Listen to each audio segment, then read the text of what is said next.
Good evening मेरे प्यारे बच्चों।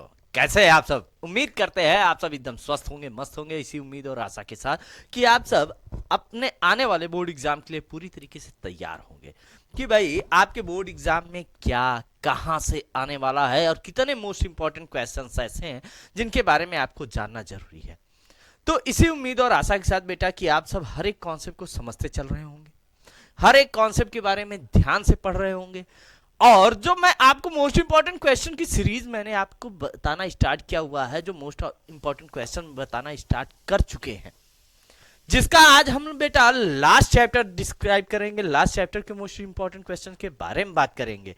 तो उम्मीद करते हैं बेटा आप सब हमारे पिछले वीडियो को ध्यान से पढ़े होंगे और एक एक क्वेश्चन को नोट डाउन कर लिए होंगे, क्योंकि बेटा आप जब अपने बोर्ड एग्जाम के पेपर को देखेंगे आप देखेंगे कि बेटा जितने भी क्वेश्चन मैंने बताए हैं उनमें से 99% क्वेश्चन ऐसे होंगे जो मैच करेंगे। अभी हम बेटा इस सीरीज के बाद हम लोग स्टार्ट करेंगे बेटा न्यूमेरिकल सीरीज की। एक एक चैप्टर के न्यूमेरिकल्स आप कैसे कर सकते हैं, आप कैसे एक एक चैप्टर के न्यूमेरिकल प्रॉब्लम को सॉल्व करेंगे, आप कैसे एक एक प्रॉब्लम को दूर करेंगे और बोर्ड एग्जाम में अच्छे से अच्छे मार्क्स को गेन करेंगे। तो चलिए इसी उम्मीद और आशा के साथ कि हर एक सेशन की तरह आज के सेशन को भी आप सब ज्यादा से ज्यादा लाइक करेंगे, शेयर करेंगे और साथ ही साथ अपने मित्रों को, अपने दोस्तों को, अपने फ्रेंड सर्कल को भी शेयर करेंगे ताकि सारे के सारे बच्चे आज के लाइव सेशन में जुड़ जाएं। तो चलिए सेशन को यही से स्टार्ट करते हैं। और आज का हमारा जो सेशन है वो किस पर है? जो मोस्ट इंपॉर्टेंट क्वेश्चन है किसके? बायोमॉलिक्यूल्स। किसके हैं बेटा? बायोमॉलिक्यूल्स। अब यहां पे बेटा हिंदी में इसे क्या कहते हैं? जैव अणु।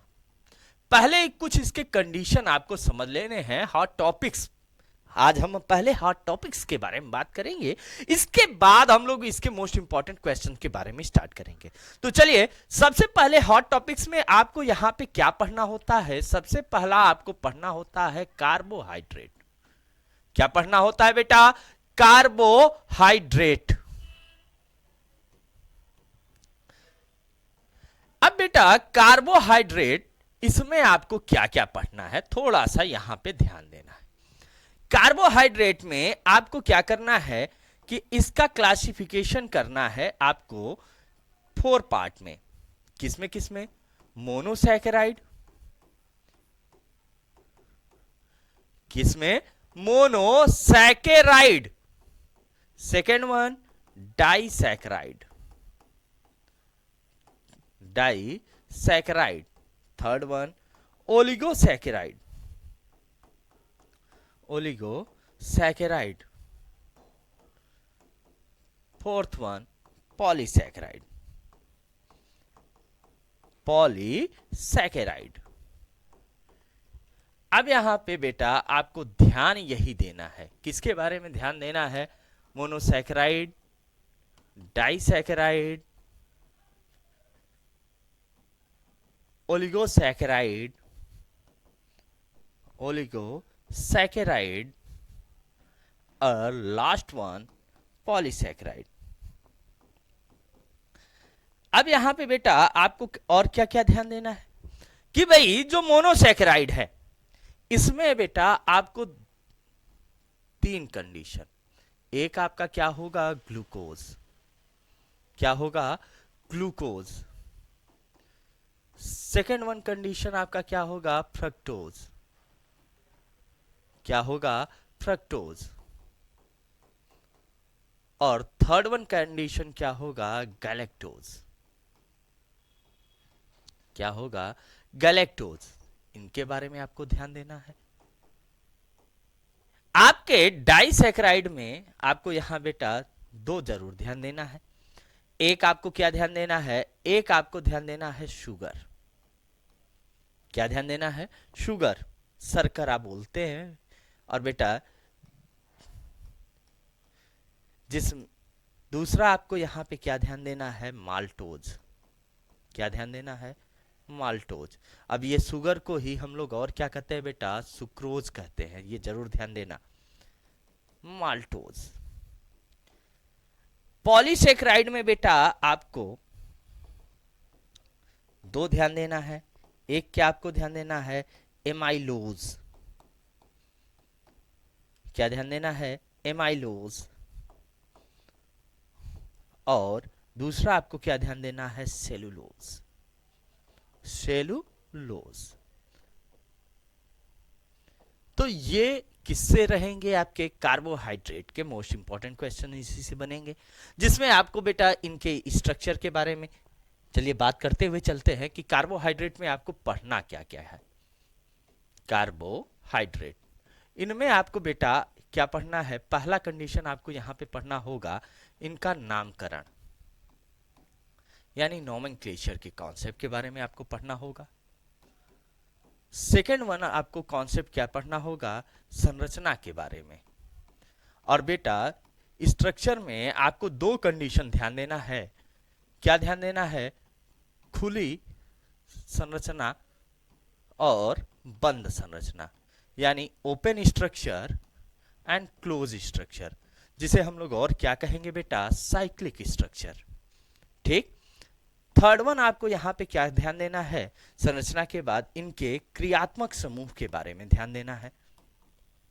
किसके बारे में ध्यान देना है, क्रियात्मक समूह, जिसे आप क्या कहते हो बेटा, फंक्शनल ग्रुप। इसके बारे में आपको ध्यान देना होता है, फंक्शनल ग्रुप्स के बारे में। फिर बेटा आपको यहां पे क्या ध्यान देना होगा, रासायनिक अपक्रियाओं के बारे में ध्यान देना होगा। रासायनिक अपक्रिया, केमिकल रिएक्शंस के बारे में आपको ध्यान देना होगा। Chemical reactions. पांचवा आपको क्या ध्यान देना होगा बेटा, इनके उपयोग, यूजेज। और छठा आपको यहां पे क्या ध्यान देना होगा, प्राप्ति, जिसे आप क्या कहोगे, रिसोर्स, या और आप क्या कह सकते हो बेटा, इसे सोर्स ऑफ ऑब्टेनिंग। ठीक है। तो ये इतना कॉन्सेप्ट आपको किससे पढ़ना है बेटा, कार्बोहाइड्रेट से। किससे पढ़ना है, कार्बोहाइड्रेट। जैसे ही आप कार्बोहाइड्रेट का कॉन्सेप्ट छोड़ेंगे, दूसरा कॉन्सेप्ट आपको क्या पढ़ना होगा बेटा, प्रोटीन। क्या पढ़ना होगा, प्रोटीन। अब बेटा प्रोटीन में आपको पहले तो क्या पढ़ना होगा, इसका बेसिक यूनिट। क्या पढ़ना होगा, बेसिक यूनिट, मूलभूत इकाई। किसके बारे में आपको समझना होगा बेटा, मूलभूत इकाई के बारे में समझना होगा, जो आपका क्या होता है, अमीनो एसिड्स। किसके बारे में आपको समझना होगा, अमीनो एसिड, अमीनो अम्ल के बारे में। अब दूसरी चीज, अमीनो अम्ल का आपको क्या करना होगा, यहां पे वर्गीकरण ध्यान देना होगा। क्या ध्यान देना होगा बेटा आपको, क्लासिफिकेशन। अब क्लासिफिकेशन में भी आपको क्या ध्यान देना होगा, एक कंडीशन होगा इसेंशियल और दूसरा क्या होगा, नॉन इसेंशियल, जिसे आप क्या कहोगे हिंदी में, आवश्यक, अनावश्यक। अब आवश्यक सोर्स क्या होगा, अनावश्यक सोर्स क्या होगा, आवश्यक में कितने अमीनो अम्ल होंगे, इनके बारे में आपको समझना होगा। इसके बाद बेटा आपको क्या समझना होगा, प्रोटीन का वर्गीकरण। क्या समझना होगा बेटा आपको, प्रोटीन का वर्गीकरण, जिसे आप क्या कहेंगे, क्लासिफिकेशन ऑफ प्रोटीन्स। क्या कहेंगे बेटा, क्लासिफिकेशन ऑफ प्रोटीन्स, जिसमें आपको क्या करना होगा बेटा, क्लासिफाई करना होगा। किसमें आपको, प्राथमिक प्रोटीन। किसमें आपको करना होगा बेटा, प्राथमिक प्रोटीन, जिसे आप क्या कहोगे, प्राइमरी प्रोटीन। इसके बाद बेटा आपको क्या करना होगा, किसमें, द्वितीयक प्रोटीन, जिसे आप क्या कहोगे बेटा, सेकेंडरी प्रोटीन, सेकेंडरी प्रोटीन। इसके बाद बेटा आप किसके बारे में बात करोगे, तृतीयक प्रोटीन। किसके बारे में, तृतीयक प्रोटीन। तो बेटा अब तृतीयक प्रोटीन में जैसे ही आप बात करोगे, फिर आपको यहां पे तृतीयक प्रोटीन को इंग्लिश में क्या कहते हैं, टर्शियरी प्रोटीन। क्या कहते हैं बेटा, टर्शियरी प्रोटीन। चौथा क्या होगा, चतुर्थक प्रोटीन, इनके बारे में आपको बात करना होगा, जिसे आप क्या कहोगे, क्वाटरनरी प्रोटीन। अब साथ ही साथ बेटा इनके किसके बारे में आपको बात करना है, इनके संरचना के बारे में बात करना होगा, स्ट्रक्चर के बारे में बात करना होगा, संरचना कि इनकी संरचना कैसी होती है और इनका रिप्रेजेंटेशन आप कैसे करते हो। किसके बारे में बात करना होगा, प्राथमिक, सेकेंडरी, टर्शियरी एंड क्वाटरनरी, ये चारों के बारे में आपको इनके बारे में बात करना होगा। ठीक है, अब आपको प्रोटीन का वर्गीकरण एक तौर पे और करना होगा। प्रोटीन का वर्गीकरण इनके आणविक आधार पर, आणविक आधार पर, यानी इनके आणविक आधार पर आप इनका एक बार और वर्गीकरण करेंगे, एक बार क्लासिफिकेशन और करेंगे। तो क्लासिफिकेशन ऑफ प्रोटीन्स क्या कहते हैं बेटा, इसे classification of proteins on the basis of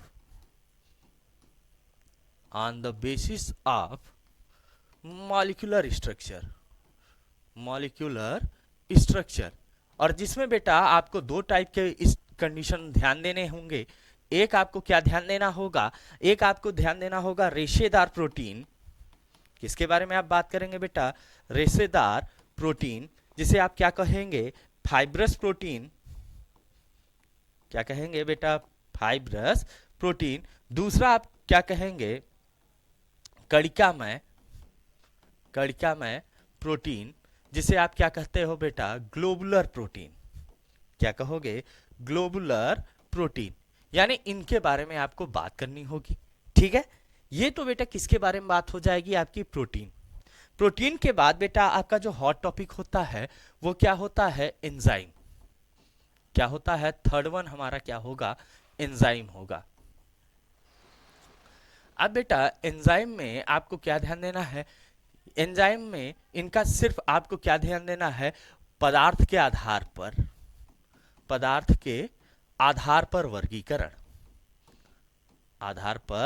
वर्गीकरण, एक क्लासिफिकेशन अकॉर्डिंग टू सब्सटेंस, यानी जो सब्सटेंसेस लिए जाएंगे इनके अकॉर्डिंग आपको इनका क्लासिफिकेशन करना है। और क्या आपको यहां पे ध्यान देना है, एक्शन ऑन सब्सटेंसेस पर एक्शन, यानी पदार्थों पर क्रिया, पदार्थों पर ये क्या क्रिया करते हैं इसके बारे में आपको यहां बात करनी होगी। इसके बाद बेटा एंजाइम के बाद आपको चौथा जो बात करनी होती है वो किसके बारे में बात करनी होती है, विटामिन। किसके बारे में, विटामिन के बारे में बात करनी होगी यहां, जिसमें बेटा आपको क्या बात करनी होगी, सबसे पहला कंडीशन यहां पे आपको क्या करना होगा, क्लासिफिकेशन। सबसे पहले आप इनका क्या करेंगे, क्लासिफिकेशन करेंगे, यानी वर्गीकरण करेंगे। वर्गीकरण करने के बाद बेटा आप इनका क्या करेंगे, डिवीजन करेंगे, डिवीजन अकॉर्डिंग टू सॉल्युबिलिटी, यानी ये किसमें घुल सकते हैं इसके अकॉर्डिंग इनका डिवीजन कराएंगे, यानी घुलनशीलता के आधार पर, घुलनशीलता के आधार पर विभेदन। और क्या आपको यहां पे बात करनी होगी बेटा, विटामिन की कमी से होने वाले रोग के बारे में, होने वाले रोग, यानी कौन कौन से रोग ऐसे हैं जो विटामिन की कमी से हो सकते हैं, यानी डिफिशियंसी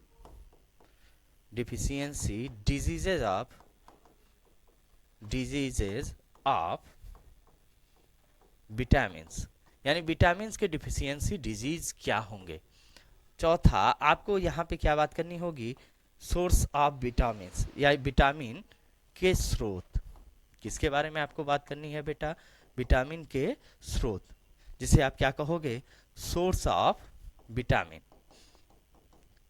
ठीक, ये इतने कंडीशन आपको किसमें समझने होते हैं बेटा, विटामिन में। और पांचवा जो टॉपिक होगा वो क्या होगा आपका, न्यूक्लिक अम्ल। क्या होगा? न्यूक्लिक अम्ल, जिसे आप क्या कहते हो? Nucleic acid. Nucleic acid. अब बेटा न्यूक्लिक एसिड में आप सबसे पहले दो ही टाइप के न्यूक्लिक एसिड की बात करोगे, डीएनए एंड आरएनए। किसके बारे में बात करना है बेटा आपको? डीएनए और आरएनए के बारे में, जिसमें आप क्या करेंगे? सबसे पहले इनका क्या करेंगे? वर्गीकरण करेंगे, क्लासिफिकेशन। अब कितने टाइप के डीएनए हैं, कितने टाइप के आरएनए हैं, इनके बारे में बात करेंगे। इनमें क्या किसके बारे में बात करेंगे बेटा? क्षार युग्म के बारे में, यानी बेस पेयर के बारे में। साथ ही साथ इनमें बनने वाले बंध के बारे में, आबंध यानी बॉन्डिंग नेचर के बारे में आपको बात करनी होगी। इसके बाद आपको यहाँ पे बेटा किसके बारे में बात करनी होगी? इनके उपस्थिति के बारे में, प्रेजेंस के बारे में। किसके बारे में? प्रेजेंस के बारे में। ठीक, तो ये किससे रहेगा बेटा? न्यूक्लिक एसिड से। इसके बाद बेटा जो लास्ट वन हमारा होता है वो क्या होता है? Hormone, hormones. अब बेटा हार्मोन्स में आपको यहां पे क्या समझना है? इनका सबसे पहला आपको यहां इनका क्या समझना होता है? प्रकृति समझना होता है, नेचर। नेचर के बाद बेटा आपको यहां पे क्या समझना होगा? दूसरा कि हार्मोन का निर्माण, हार्मोन का निर्माण यानी फॉर्मेशन ऑफ हार्मोन्स, इसके बारे में समझना होगा।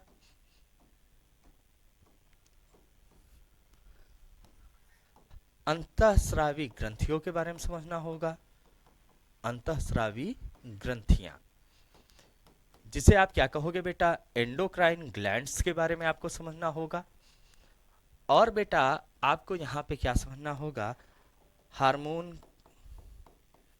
हार्मोन्स का शरीर पर प्रभाव, शरीर पर प्रभाव, effect of hormones, effects of hormones on body, on body यानी हमारे शरीर पे हार्मोन का क्या प्रभाव पड़ता है, इसके बारे में आपको समझना होगा। ठीक है, तो ये तो थे बेटा अभी तक हमने जिसके बारे में बात किया, ये सारे हॉट टॉपिक थे। तो चलिए अब आज बात करते हैं बेटा इनके मोस्ट इंपॉर्टेंट क्वेश्चंस के बारे में।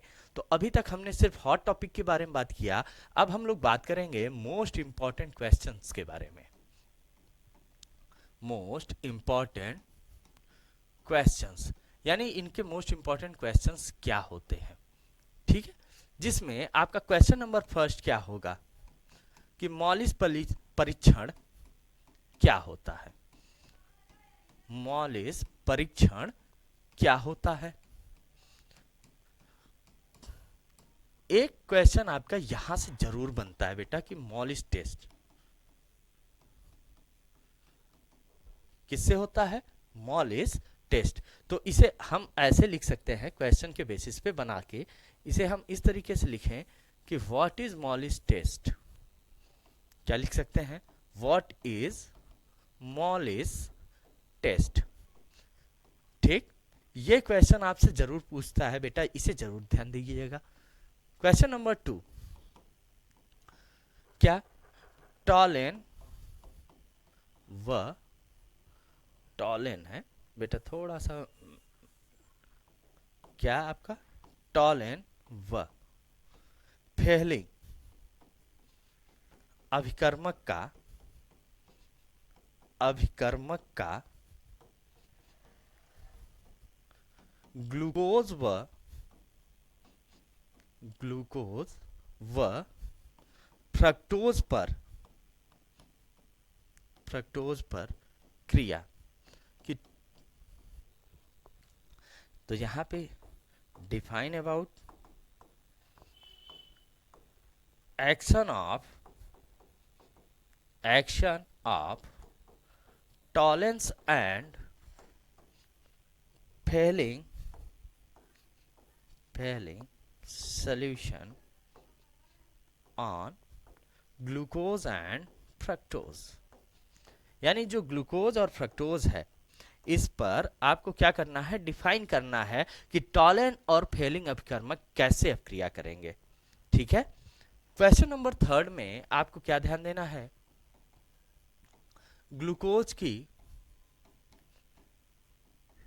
चक्रीय संरचना, चक्रीय संरचना बताएं। Define about cyclic structure of glucose. ठीक। अगला क्या आपको ध्यान देना है, क्वेश्चन नंबर 4, ग्लूकोज व फ्रक्टोज के क्रियात्मक समूह क्या होते हैं, क्या होते हैं। What is functional group of aldehyde, oh aldehyde, sorry, not a aldehyde, glucose and fructose. इसके बारे में आपको समझना होगा। क्वेश्चन नंबर 5 में क्या होता है बेटा, ग्लूकोज में कितने प्राथमिक एल्कोहल होते हैं, प्राथमिक एल्कोहल होते हैं। How many primary alcohols in glucose, कि ग्लूकोज में प्राइमरी एल्कोहल की नंबर आपको बताने होते हैं। ठीक है। क्वेश्चन नंबर 6 में सुक्रोज व माल्टोज की संरचना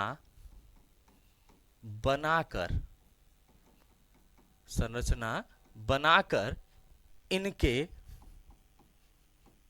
monosaccharide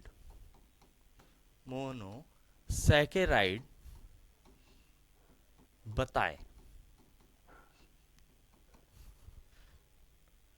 make the cyclic structure of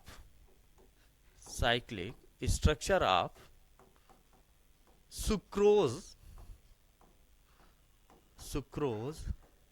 and maltose and define its monosaccharide।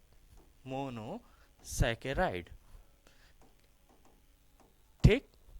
इसके बाद बेटा क्वेश्चन नंबर 7 में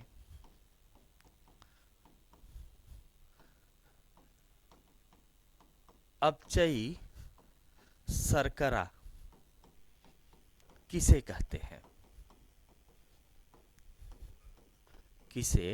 कहते हैं, उदाहरण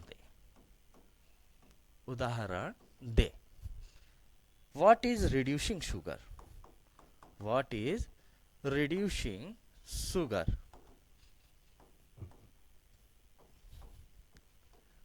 गिव इट्स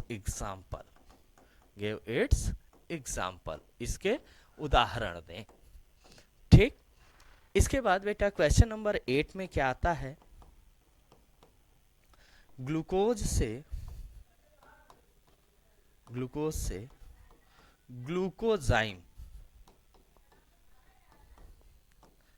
कैसे प्राप्त करेंगे। How obtaining of glucozyme from glucose takes place, यानी ग्लूकोजाइम का निर्माण आप ग्लूकोज से कैसे कराएंगे। ठीक। क्वेश्चन नंबर 9, ग्लूकोज व फ्रक्टोज में अंतर स्पष्ट करें। किसमें बेटा आपको अंतर डिफाइन करना है? ग्लूकोज और फ्रक्टोज में। तो डिफरेंशिएट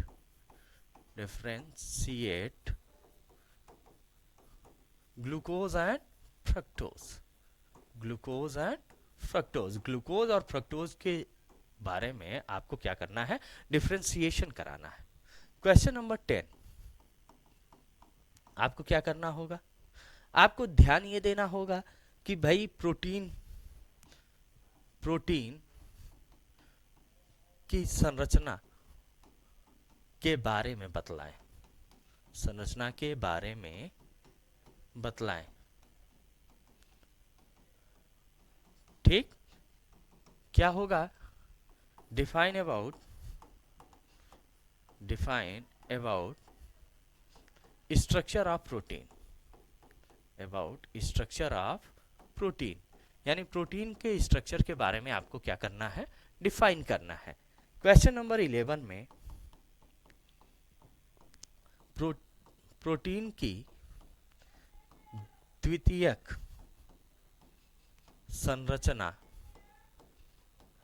में अल्फा व बीटा संरचना स्पष्ट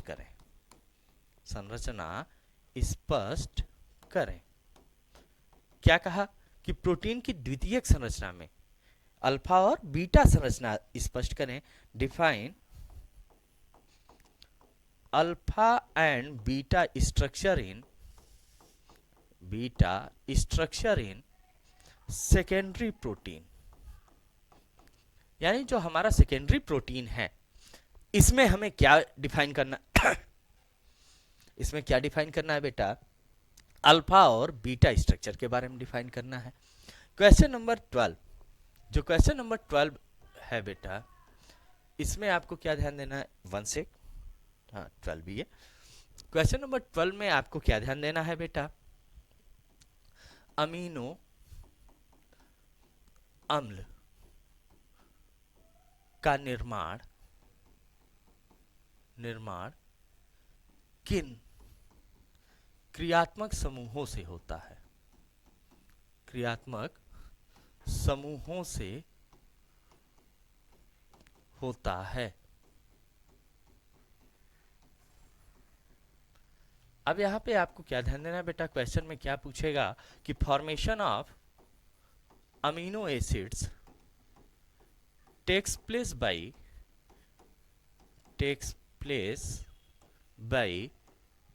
विच फंक्शनल ग्रुप, यानी जो फंक्शनल ग्रुप है बेटा, किस फंक्शनल ग्रुप से अमीनो एसिड्स की संरचना बनेगी। क्वेश्चन नंबर 13 में बेटा आपसे क्या पूछेगा? आपसे ये पूछेगा कि जल व वसा में घुलनशील विटामिन कौन से हैं? यानी बेटा आपसे ये पूछेगा what is water and fat soluble vitamins, differentiate it, soluble vitamin, differentiate it। इनको आपको क्या करना है बेटा? डिफ्रेंशिएट करना है, इनके बारे में बतलाना है, डिफ्रेंशिएशन करना है कि फैट और वाटर सॉल्युबल विटामिन कौन से होते हैं। क्वेश्चन नंबर 14 में बेटा विटामिन की कमी से होने वाले रोग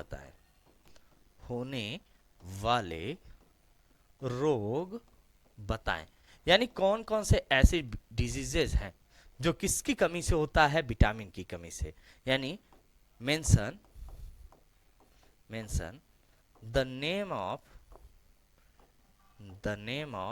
diseases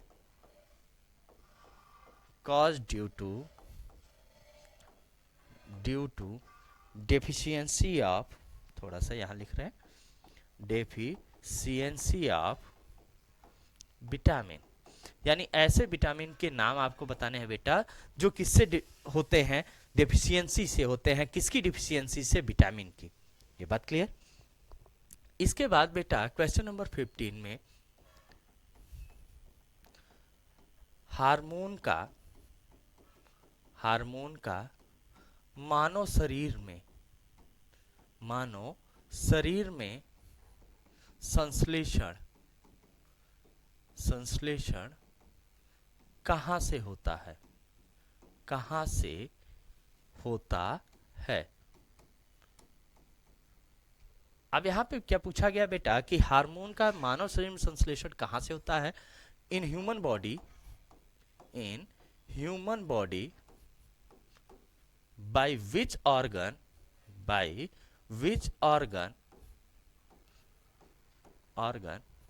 synthesis of hormones takes place। ठीक। इसके बाद बेटा क्वेश्चन नंबर 16 क्या होता है बेटा? क्वेश्चन नंबर 16 होता है डीएनए और आरएनए में अंतर बताएं। किसके बारे में अंतर आपको बताना है? डीएनए और आरएनए में। तो आपको क्या याद रखना है? Differentiate in between DNA and RNA, यानी डीएनए और आरएनए को आपको क्या करना है? डिफरेंशिएट कराना है, इनके बारे में बताना है। ठीक है।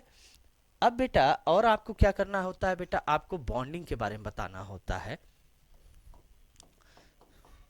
तो पेप्टाइड बंध क्या होता है? पेप्टाइड बंध क्या होता है? What is peptide bond? यानी आपको बेटा यहाँ पे पेप्टाइड बॉन्ड के बारे में बतलाना होगा। नेक्स्ट आपका क्या आएगा बेटा? Question number 18 फास्फोडाइएस्टर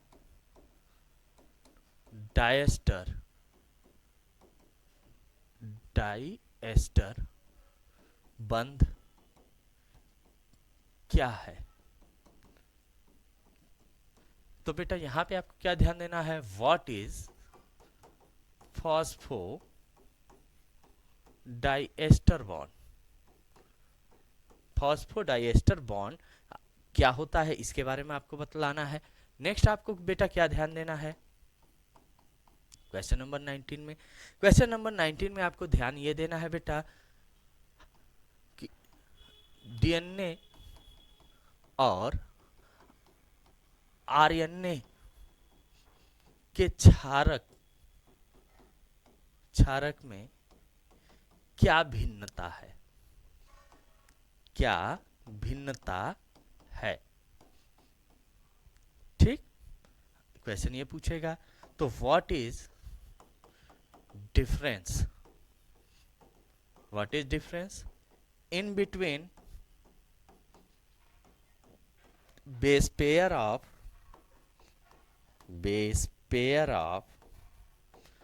DNA and RNA, यानी डीएनए और आरएनए के बेस पेयर में क्या डिफरेंस होगा, इसके बारे में आपको बताना है। ठीक है। तो बेटा अभी तक हम लोगों ने क्या बात कर लिया कि भाई इनमें क्या क्या हो सकता है और कैसे आप इसके कंडीशन को बतला सकते हैं। ठीक है। तो उम्मीद करते हैं बेटा आपने अभी तक जितने भी कॉन्सेप्ट है इनके बारे में अच्छे से समझ लिया है और मेरे द्वारा बताए गए सारे क्वेश्चन आपने नोट डाउन कर लिया होगा। तो चलिए इसी उम्मीद और आशा के साथ कि बेटा आप सबको हमारा सारा वीडियो और जो अभी तक हम लोगों ने ये पैटर्न स्टार्ट किया हुआ है इसके बारे में आप सबने अच्छे से समझ लिया होगा। तो चलिए मिलते हैं आपसे नेक्स्ट वीडियो में, तब तक के लिए धन्यवाद। जय हिंद, जय भारत।